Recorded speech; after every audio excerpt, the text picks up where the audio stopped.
E aí galera, tudo bem? Espero que vocês estejam bem, né? Vamos dar continuidade justamente às nossas aulas.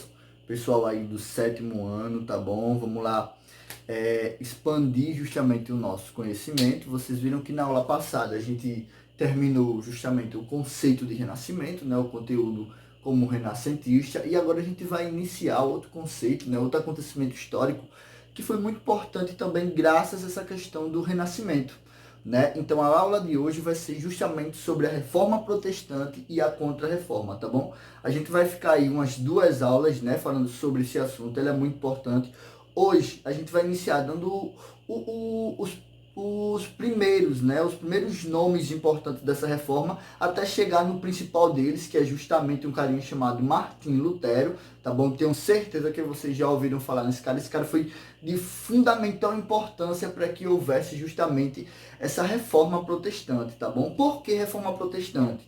Galera, porque Lutero, após ele revolucionar, né, Lutero, John Wilke, né, e uma série de nomes como João Calvino, Henrique VIII, né, que vai lá estabelecer uma nova religião na Inglaterra, esses caras todos eles se revoltaram justamente contra o poder da Igreja Católica, né? Eles foram de contra a Igreja Católica naquele período, né? Na época lá, eles questionaram justamente essa ação católica pelo mundo, né? Pelo que eles cometiam e ao mesmo tempo que eles pregavam, né? Era muito diferente aquilo que eles pregavam para aquilo do que eles cometiam, né? Então é isso que a gente vai entender justamente hoje, né? Como foi que foi possível o desenvolvimento justamente dessa reforma, tá bom? Então vamos lá, vamos aqui no quadro rapidinho. Ó, galera, então, ó, reforma protestante contra a reforma, como vocês podem ver, né? Então, ó, a partir do contexto da Baixa Idade Média, a Igreja Católica, num contexto geral, ela passa a sofrer várias e várias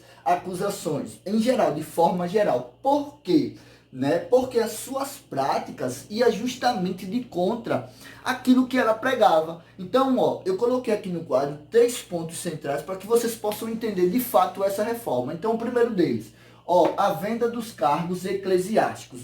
Professor, venda de cargo eclesiástico era muito comum, galera, né? Nesse período, onde a Igreja Católica detinha todo o poder e dava todo o conceito na Europa, e não só na Europa como no mundo, existiam as vendas de favorecimento de cargos eclesiásticos. Exemplo, eu sou uma pessoa conhecida do bispo João III, né? E aí chegava lá no bispo, né? Um padre ou exemplo, um padre, né? Um padre, chegava lá pro bispo e pedia para que ele pudesse me promover. E aí ele falava, ó, vou falar com o cardeal, mas primeiro você precisa me ajeitar com tanto, né? E eu ia lá e pagava. Então, isso era uma prática muito comum dentro do processo da Igreja Católica, tá bom? O outro ponto central, galera, é justamente o despreparo dos clérigos, né, para a vida religiosa. Então, esse cara, ele não era preparado, né? Existe muito escândalo também dentro desse contexto, desse período. A gente vai ver que com a contra-reforma é que vai baixar esses escândalos, né? Porque agora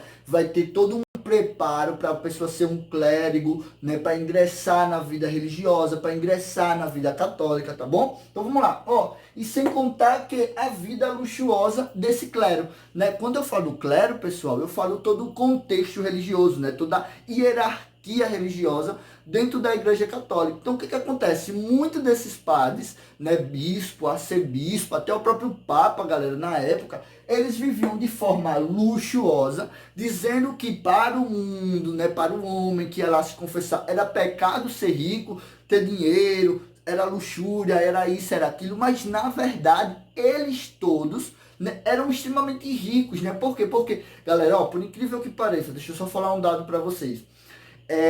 Nesse período, a instituição mais rica do mundo era justamente a igreja, né? Mesmo ela pregando a pobreza, né? Dizendo que não podia ter dinheiro, que não podia ter riqueza, ela em si, a igreja, era a instituição mais rica do mundo, né? Ela detinha todos os mecanismos de riqueza, tá bom? Então vamos lá, galera, ó. Movimentos heréticos, né, na Baixa Idade Média, mistura a crítica religiosa e social. Então, ao mesmo tempo, né, que esses movimentos eles surgiam, eles misturavam essa crítica, tanto a questão dos dogmas religiosos, como a ação social da Igreja Católica na sociedade. Aí você se pergunta, professor, mas o que é movimentos heréticos. Eram movimentos religiosos e também social que pregavam ao contrário da doutrina católica. Então a Igreja Católica vai denominar esses movimentos justamente de heréticos, né? Por quê? Porque não pregavam a mesma ideologia e a mesma ideia da Igreja Católica. Como vocês podem ver, como é que se chamava o responsável por não cumprir lá as ordens da Igreja Católica? Ele era chamado de herege, né? Herege vem justamente do conceito de heréticos, né? Esses movimentos, eles iam justamente de contra ao contexto da Igreja Católica, né? E aí eles ganhavam esse nome. Então, dois caras, galera, foram primordiais aí para dar o início do que a gente chama dessa reforma protestante, né? Então, vamos lá, ó, John Wycliffe, né? E o outro é Jan Hus, né? Eles dois, galera, são considerados pelo contexto da reforma. É muito incomum falar desses caras, né? Porque a gente atrela logo a reforma protestante ao Lutero, João Calvino, Henrique VIII. Mas antes desses três, antes do Lutero se revoltar, pregar as 95 teses lá, né? Esses dois caras, eles já apontavam justamente esses conceitos que eu falei para você aqui em cima, como um erro da Igreja Católica. Então é muito interessante citar sempre esses dois caras antes da gente falar, né? Não é negando a participação importantíssima do Lutero, mas esses caras aqui, ó, que também não eram religiosos, mas questionavam essa ação, né, dentro justamente do movimento renascentista, né? Porque eles achavam que a sociedade, como vocês podem ver, no período da Baixa Idade Média, vivia justamente a escuridão. Mas em que sentido, professor, a escuridão? O sentido da escuridão religiosa, onde todos os hábitos, né, e costumes dessa sociedade na Idade Média estava ligado ao poder da Igreja Católica. Então, só podia fazer o que a Igreja Católica pregava. E um desses temas, galera, que a gente vai ver já já, era justamente a compra e a venda de indulgências, né? Então, vamos lá, um exemplo. Eu chegava lá e dizia, pai, eu pequei, acho que eu vou para o inferno. O que era que ele falava? Ó, mas você vai rezar lá 20 Ave Maria, 10 Pai Nossos, e você vai comprar um pedacinho do céu aqui. Você me dá tanto, e aí seus pecados serão perdoados.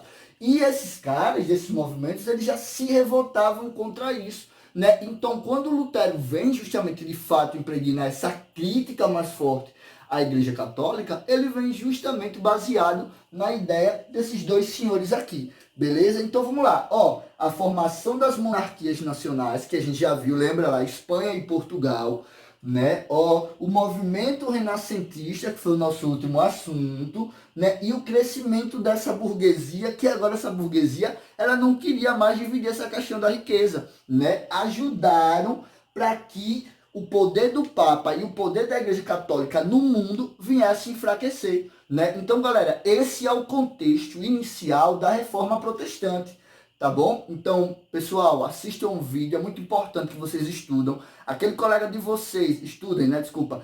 Aquele coleguinha de vocês que não está assistindo os vídeos, que não está acompanhando a aula, é importante que vocês digam a ele, né, que é necessário, tá bom? Essa pandemia já já vai passar, já já a gente vai estar de volta, tá bom? Então, pessoal do 7º ano, até daqui a pouco, até na próxima aula. Valeu!